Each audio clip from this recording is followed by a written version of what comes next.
जय श्री कृष्णा। मैं अनंत चतुर्दशी की कहानी सुनाने जा रही हूँ। ये कल 9 सितंबर है, तो कल अनंत चतुर्दशी है। इस दिन अनंत चतुर्दशी भगवान विष्णु के अनंत रूप की पूजा होती है और इस दिन भगवान विष्णु की उपासना के बाद रेशम के धागे से बना अनंत सूत्र धागा बांधा जाता है, जिससे 14 गांठें लगाई जाती है। ये गांठें भगवान विष्णु के बनाए 14 लोक के रक्षा के लिए लगाते हैं। कल अनंत चतुर्दशी है, इसलिए इसकी कहानी भी है अनंत चतुर्दशी की। वो कहानी इस प्रकार है। महाराज युधिष्ठिर ने राजसूय यज्ञ किया। उस समय यज्ञ मंडप इतना मनोरम बनाया कि जल स्थल की भिन्नता प्रतीत ही नहीं होती थी। जब टहलते हुए दुर्योधन उस यज्ञ मंडप में पहुंचा तो अचानक कुंड में गिर पड़ा। तो द्रौपदी ने यह देखकर उपहास करते हुए कहा कि अंधों की संतान अंधी होती है। यह बात उसके हृदय में बाण जैसे लगी तथा बदला लेने की मन में ठान ली।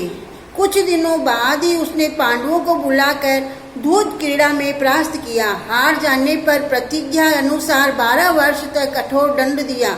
एक दिन भगवान कृष्ण जब मिलने गए तब युधिष्ठिर ने वृत्तांत कह सुनाया और उसे दूर करने का उपाय पूछा। तब कृष्ण बोले कि विधि अनुसार अनंत भगवान का उपास करो और उनकी पूजा करो, तब पुनः राज्य प्राप्त हो जाएगा। इसके बाद श्री कृष्ण ने एक कथा भी सुनाई। प्राचीन काल में सम्मंत नामक ब्राह्मण के सुशीला नाम की एक कन्या थी। ब्राह्मण ने बड़ी होने पर उसका विवाह कौंडिन्य ऋषि के साथ कर दिया। कौंडिन्य ऋषि सुशीला को लेकर अपने आश्रम की ओर चले। रास्ते में संध्या हो गई। ऋषि नदी के किनारे सुशीला ने देखा वहां पर बहुत सी स्त्रियां किसी देवता की पूजा कर रही है। तब उसने पास जाकर पूछा, आप किसकी पूजा कर रही हो? उन सबों ने सुशीला को अनंत व्रत की महिमा बताई। सुशीला ने वही उस व्रत का अनुष्ठान किया और 14 गांठों वाला डोरा हाथ में बांधकर कौंडिन्य के पास आ गई। कौंडिन्य ने सुशीला के हाथ में बंधे डोरे को देखकर रहस्य पूछा। सुशीला ने सब कह सुनाया। कौंडिन्य ने डोरा तोड़कर अग्नि में डाल दिया। इसी प्रकार भगवान अनंत को अत्यंत अपमान हुआ।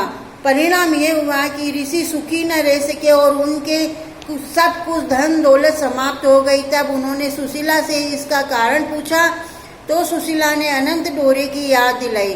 कौंडिन्य पश्चाताप से उद्विग्न हो उस डोरे के लिए वन में चले गए। वन में काफी दिन तक घूमते हुए एक दिन भूमि पर गिर पड़े। तब अनंत भगवान ने उन्हें दर्शन दिया और बोले, हे कौंडिन्य, तुमने मेरा तिरस्कार किया है, उसी से तुम्हें इतना कष्ट भोगना पड़ा। ज्ञान हो गया हो तो अब घर जाकर अनंत का अनुष्ठान 14 वर्षों तक करो। इससे तुम्हारे दुख दारिद्र्य मिट जाएंगे तथा धन धान्य से संपन्न हो जाओगे। इस प्रकार कौंडिन्य ने 14 वर्ष तक अनंत भगवान की उपासना की और पूजा अर्चना की। साल में ये एक बार आता है, भादो महीने के अंदर, इसलिए दुख दारिद्र्य मिट जाता है। इससे दुख दारिद्र्य मिट जाता है।